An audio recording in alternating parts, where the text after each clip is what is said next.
Assalamualaikum warahmatullahi wabarakatuh. Sebelumnya perkenalkan, nama saya Nafa Irza dengan NIM C1B03034, mahasiswi program studi S1 Manajemen Angkatan 2023. Nah, sebelum memulai, izinkan saya mengucapkan terima kasih terlebih dahulu kepada Bapak Bambang Purnomo, SEMM, yang mana selaku sebagai dosen pengampu pada mata kuliah Manajemen Hubungan Pelanggan.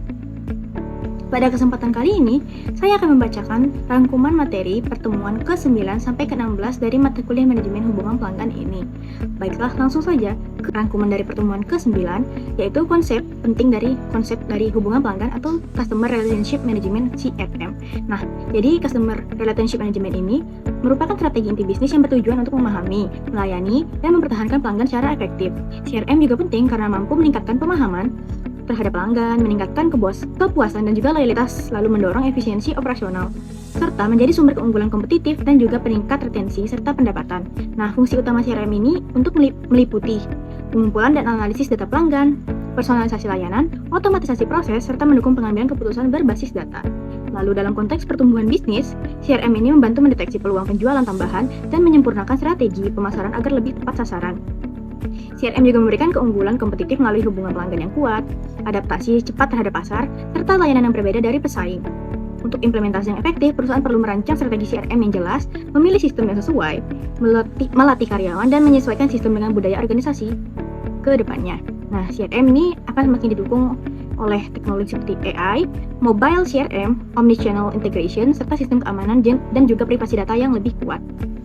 Lalu selanjutnya, rangkuman dari materi ke-10 atau materi peran data analisis dan CRM dalam UMKM dan juga penerapan Big Data.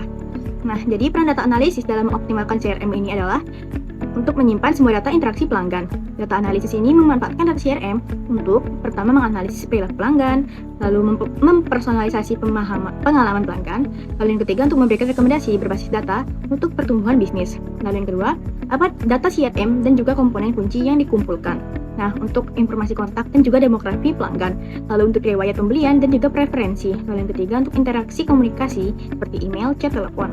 Lalu yang keempat untuk memberikan pandangan 360 derajat terhadap ke setiap pelanggan. Lalu yang ketiga perannya untuk analisis perilaku dan juga tren pelanggan. Untuk identifikasi produk yang paling diminati, lalu untuk analisis interaksi pelanggan lintas saluran, lalu deteksi penyebab kehilangan pelanggan atau churn, lalu yang keempat yaitu mengamati pola pembelian musiman. Selanjutnya, peran yang keempat yaitu untuk segmentasi pelanggan dengan CRM.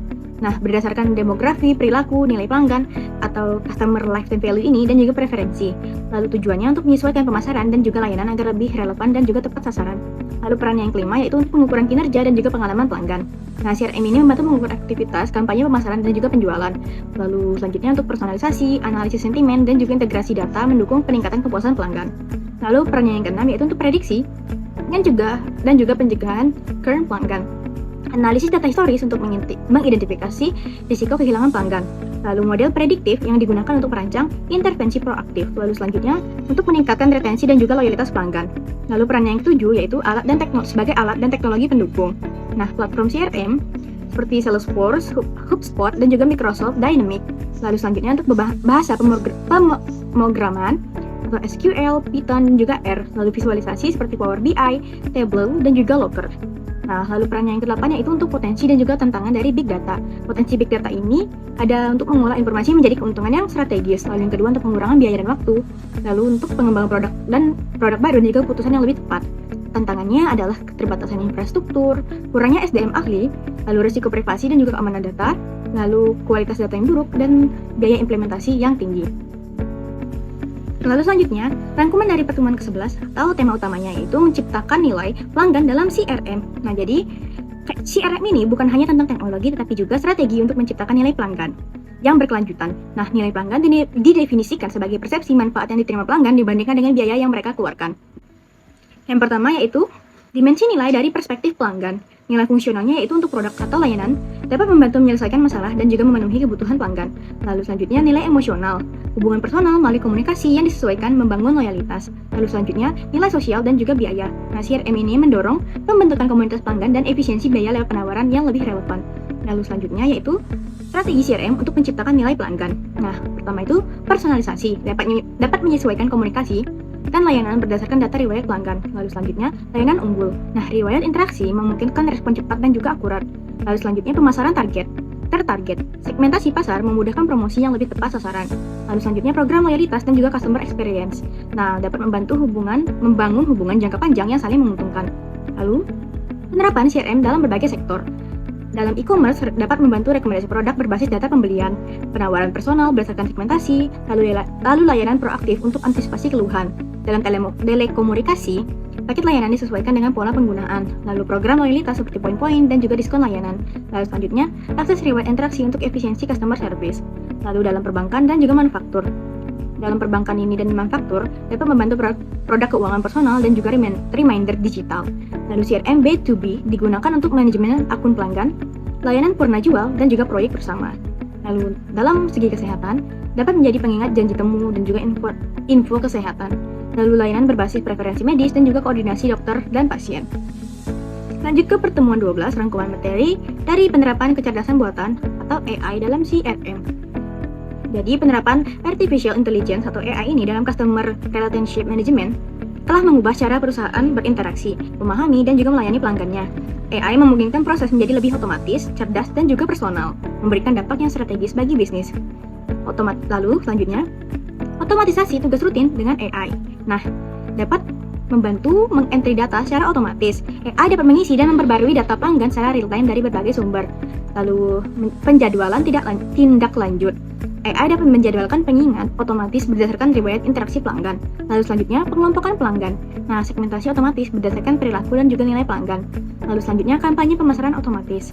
AI dapat mendesain dan juga menjalankan kampanye personal sesuai dengan segmentasi. Lalu yang ketiga, peran AI ini untuk meningkatkan pemahaman pelanggan. Untuk pertama, analisis sentimen. AI menganalisis teks dan juga suara pelanggan untuk mengukur emosi dan juga respon dari pelanggan. Lalu prediksi perilaku. Machine learning memprediksi perilaku masa depan pelanggan seperti pembelian, churn, ataupun respons. Lalu selanjutnya, rekomendasi produk. Nah, AI ini dapat merekomendasikan produk atau layanan berdasarkan histori pelanggan. Lalu selanjutnya, customer insight. AI dapat mengungkap pola tersembunyi dalam data untuk keputusan strategis. Lalu, untuk peran AI selanjutnya ini, yaitu untuk peningkatan interaksi pelanggan. Dapat membantu dengan chatbot maupun asisten virtual, lalu personalisasi komunikasi, dan juga respon yang cepat dan efisien. Nah, lalu peran selanjutnya yaitu peningkatan efisiensi tim. AI ini dapat membantu peningkatan produktivitas, bantuan virtual untuk tim penjualan, lalu prioritasasi leads. AI ini dapat menilai prospek pelanggan berdasarkan potensi konversinya. Lalu peran selanjutnya yaitu contoh penerapan AI dalam CRM. Nah, dalam e-commerce ini, chatbot dapat menjawab pertanyaan pelanggan dan juga tracking pesanan. Lalu streaming platform, rekomendasi film berdasarkan histori tontonan, media sosial, analisis sentimen brand dari percakapan publik. Lalu telekomunikasi, prediksi pelanggan yang beresiko churn. Lalu, apa manfaat utama penerapan AI dalam CRM?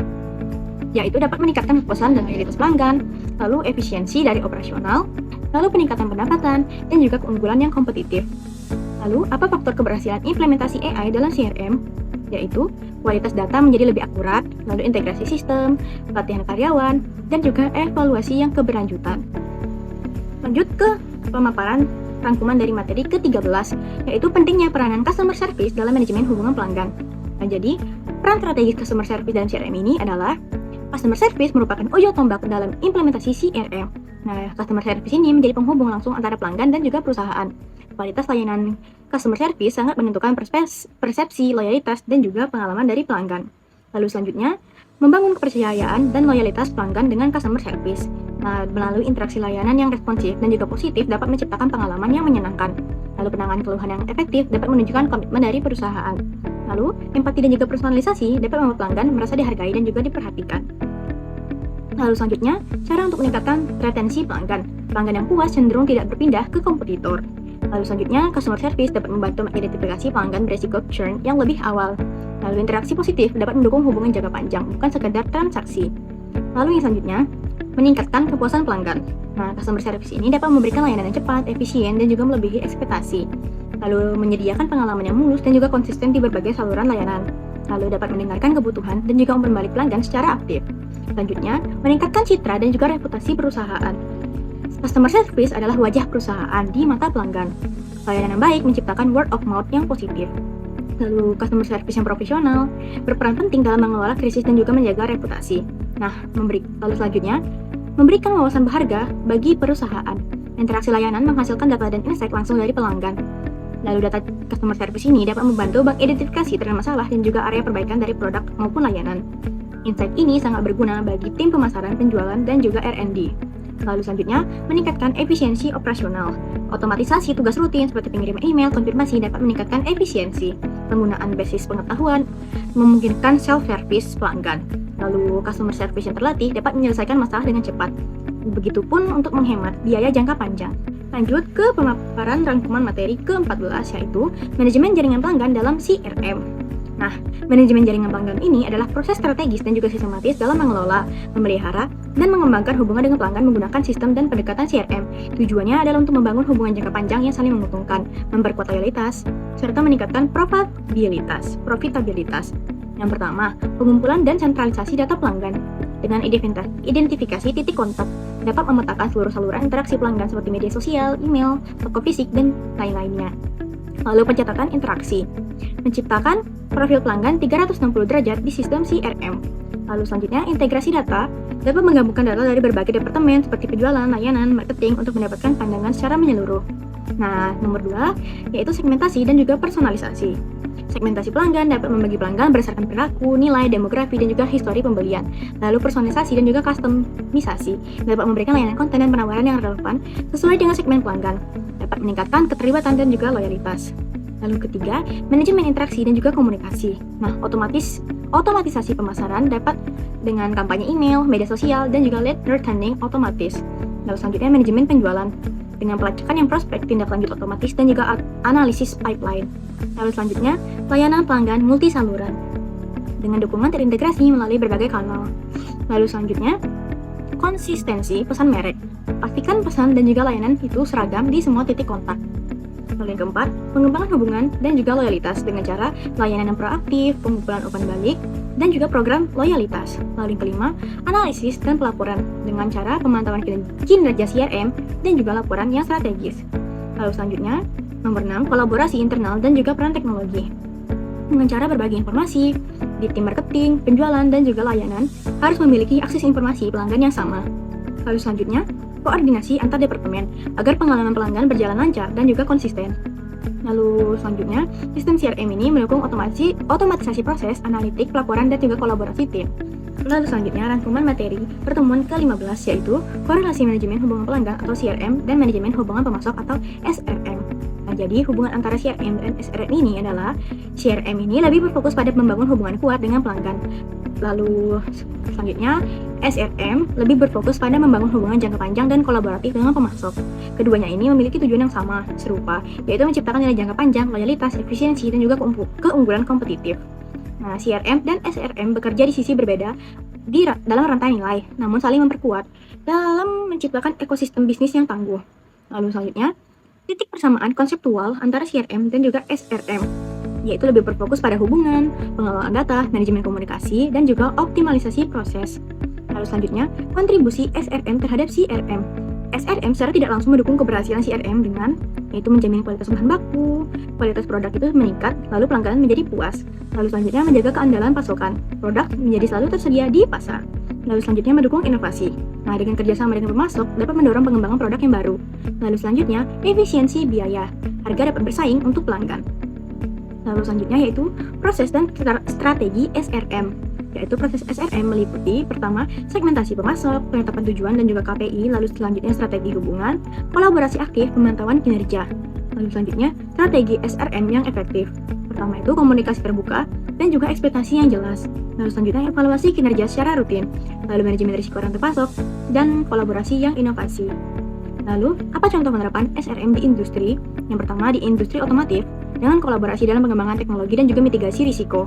Lalu di industri retail atau supermarket dengan kemitraan jangka panjang dengan petani lokal, standar kualitas bersama, dan pengembangan produk private label. Lanjut ke pertemuan terakhir atau ke-16 yaitu tantangan implementasi CRM dan tujuan akhir CRM bagi perusahaan. Tantangan dalam implementasi CRM ini bukan hanya soal teknologi, tetapi juga tentang transformasi organisasi, proses, dan juga budaya. Banyak perusahaan gagal karena kurangnya kesiapan menghadapi tantangan-tantangan utama seperti berikut. Yang pertama itu tantangan sumber daya manusia. Resistensi terhadap perubahan, kurangnya dukungan manajemen, dan juga pelatihan yang tidak membadai. Lalu, tantangan dalam segi teknis dan data. Kualitas data yang buruk, seperti data duplikat, usang, ataupun tidak lengkap membuat analisis CRM menjadi tidak akurat. Lalu, integrasi sistemnya sulit. Sistem lama tidak terintegrasi dengan platform CRM yang modern. Nah, lalu, tantangan strategis dan juga finansial, seperti kurangnya visi dan strategi yang jelas, biaya tersembunyi, lalu pemilihan sistem CRM yang salah.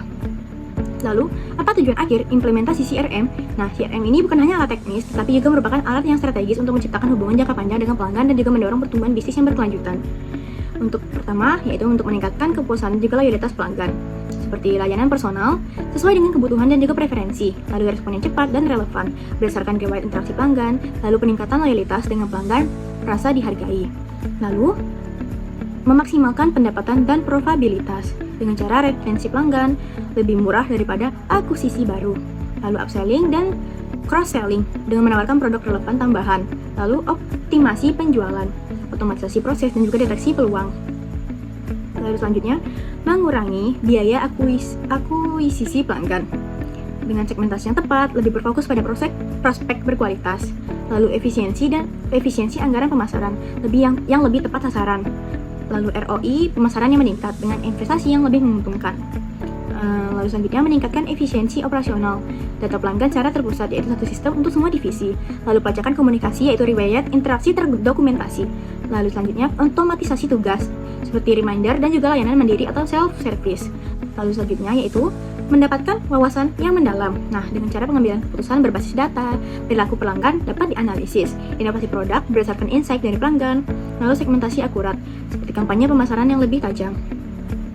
Lalu, selanjutnya yaitu membangun hubungan jangka panjang. Dengan cara word of mouth yang positif, pelanggan dapat merekomendasikan produk ke orang lain. Lalu selanjutnya pembelian yang berulang, yaitu tanda loyalitas yang tinggi. Lalu keunggulan kompetitif, relasi pelanggan yang kuat, sulit untuk ditiru dengan pesaing. Jadi kesimpulannya, CRM ini adalah alat strategis untuk mendorong pertumbuhan berkelanjutan, membangun kepercayaan, dan juga mengubah cara perusahaan untuk berinteraksi dengan pelanggan. Sukses implementasi CRM ini tergantung pada kesiapan teknologi, SDM, dan juga strategi yang jelas secara konsisten.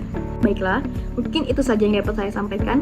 Saya ingin meminta maaf apabila ada salah kata maupun data dalam penyampaian saya barusan. Saya akhiri dengan mengucapkan wabillahi taufiq wal hidayah. Wassalamualaikum warahmatullahi wabarakatuh.